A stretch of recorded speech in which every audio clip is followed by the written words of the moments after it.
Shalom, salam eksposisi M116 atau apa kata Alkitab tentang takdir. Ini adalah masalah yang sangat rumit dan kita akan mulai dengan apa yang tidak diajarkan Alkitab. Takdir biasa dianggap sebagai rangkaian kejadian yang telah ditentukan sebelumnya di luar kendali manusia. Respon yang umum terhadap kepercayaan pada takdir adalah kepasrahan. Jika kita tidak dapat mengubah takdir, lalu mengapa mencoba? Apapun yang terjadi, terjadilah dan tidak dapat berbuat apa-apa kita. Ini disebut dengan fatalisme dan ini tidak alkitabiah.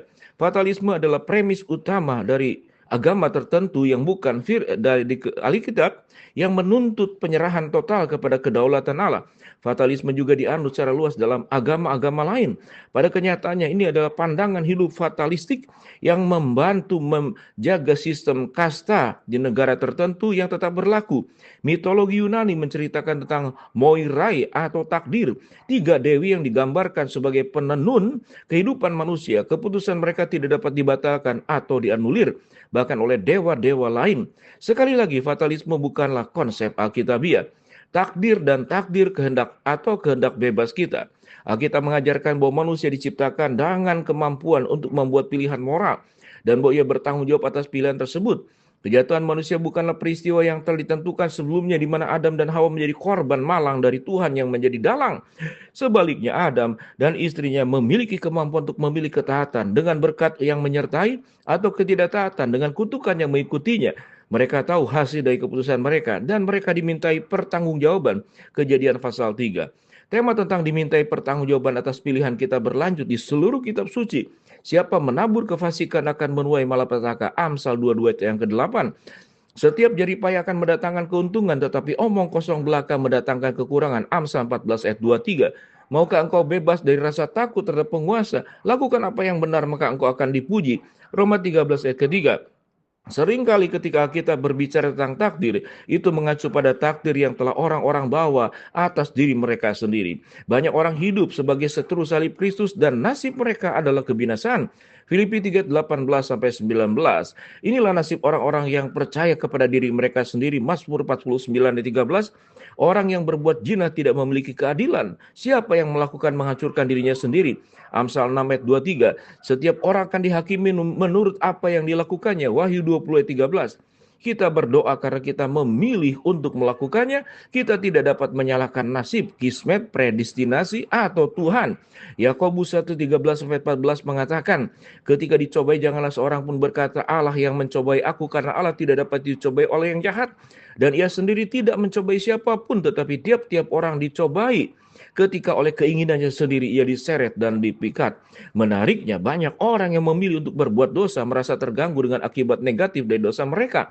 Kebodohan merusak jalan hidupnya, tetapi amarah hatinya terhadap Tuhan. Amsal 19 ayat ketiga. Ini adalah ayat yang sangat berwawasan. Ketika seseorang dengan bodohnya menghancurkan hidupnya, ia mungkin masih bersikeras menyalahkan Tuhan atau mungkin takdir. Dengan cara ini ia terus melakukan kebodohannya. Kitab suci Alkitab juga mengajarkan bahwa kita memilih untuk beriman. Perintah yang sering diulang dalam kitab suci. Untuk percaya menyiratkan bahwa kita memang memiliki pilihan dalam hal ini.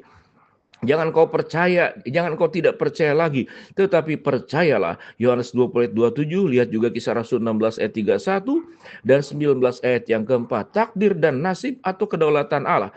Agar kita tidak salah paham, kita bukanlah penguasa berdaulat atas nasib hidup sendiri. Hanya Allah yang berdaulat. Kendali kedaulatan disebut dengan pemeliharaan. Dia telah memilih untuk memberi kita kehendak bebas dan dia telah menciptakan alam semesta moral di mana hukum sebab akibat menjadi kenyataan.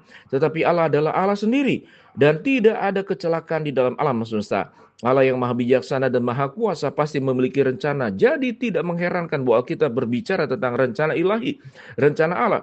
Karena itu milik Allah adalah kudus, bijaksana, dan baik hati. Pemeliharaan Allah bekerja untuk mewujudkan rencana aslinya bagi ciptaan. Tuhan berfirman dalam Yesaya 48 ayat yang ketiga, hal-hal yang dahulu telah kuberitahukan kepada manusia sejak dahulu. Mulutku telah mengabarkannya dan aku telah memberitahukannya. Lalu dengan tiba-tiba aku bertindak dan semuanya jadi. Apa yang Tuhan umumkan, dia lakukan. Dan dia mungkin mengumumkannya berabad-abad sebelumnya. Melawan rencana Allah tidak ada gunanya. Tidak ada hikmat, tidak ada pengertian, tidak ada rancangan yang dapat berhasil melawan Allah. Amsal 21:30. Inilah sebabnya mengapa menara Babel tidak pernah selesai. Kejadian 11 ayat 1 sampai ke 9. Mengapa para pencela Daniel dilemparkan kepada singa. Daniel 6 ayat 24. Mengapa Yunus menghabiskan waktu dalam ikan. Dalam ikan Yunus 1 ayat 17. Dan mengapa saya mendapat masalah ketika saya berdosa. Bahkan apa yang biasanya kita sebut kebetulan atau nasib berada di bawah kendali Tuhan, undi dibuang ke pangkuan, tetapi setiap keputusan berasal dari Tuhan. Amsal 16 ayat 33. Dengan kata lain, Tuhan tidak mengambil pendekatan lepas tangan dalam menjalankan dunia. Segala sesuatu yang terjadi di dunia ini dibuat untuk berjalan sesuai dengan tujuan Tuhan. Kejahatan memang ada, tetapi kejahatan tidak boleh menghalangi pemeliharaan Tuhan.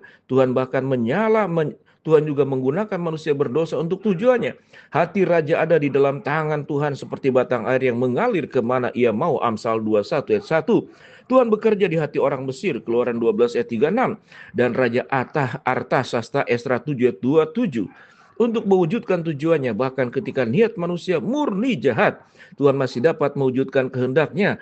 Seperti dalam kasus mereka yang menyalibkan Yesus. Kisah Rasul 2 ayat 23, 4 ayat 27 sampai 28. Rencana Tuhan mencakup pahala bagi mereka yang percaya kepadanya, dan dia berjanji untuk memuliakan anak-anaknya. Kita berbicara maaf. Kita berbicara tentang hikmat Allah yang tersembunyi dan rahasia, yang telah Allah tetapkan bagi kemuliaan kita sebelum permulaan zaman. Seperti ada tertulis, apa yang tidak pernah dilihat oleh mata dan tidak pernah didengar oleh telinga dan tidak pernah timbul dalam hati manusia, semua disediakan Allah untuk mereka yang mengasihi Dia. 1 Korintus 2:7 sampai ke 9. Perhatikan penggunaan kata ditakdirkan dalam bagian ini, dan bahwa itu adalah takdir yang didasarkan pada kasih kita kepada Tuhan. Takdir dan takdir atau rencana pribadi. Kedaulatan Allah bahkan menjangkau rencana bagi kehidupan kita masing-masing. Itu diilustrasikan dalam panggilan Allah atas Yeremia. Bahkan sebelum Nabi itu telah lahir, firman Tuhan datang kepadaku bunyinya, sebelum aku membentuk engkau dalam rahim ibumu, aku telah mengenal engkau, dan sebelum engkau keluar dari kandungan, aku telah menguduskan engkau dan telah mengangkat engkau menjadi nabi bagi bangsa-bangsa. Yeremia 1 ayat 4 sampai dengan ke-5. Daud juga menyadari bahwa Tuhan punya rencana untuknya. Mataku melihat segala selagi aku bakal anak, dan dalam kitabmu semuanya tertulis di hari-hari yang akan dibentuk, sebelum ada satu pun daripadanya. Mazmur 139 ayat 16.